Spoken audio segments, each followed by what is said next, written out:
অস্থিৰা বেগত পৰশ লোৱানা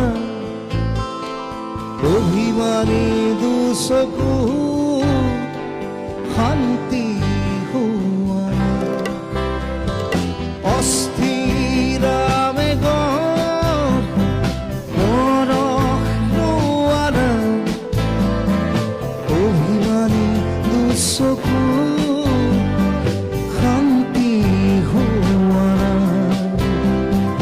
কবিতা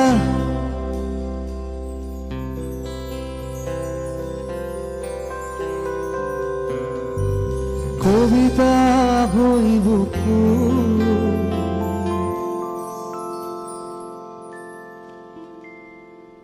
তুমি সাৰ পোৱা নাই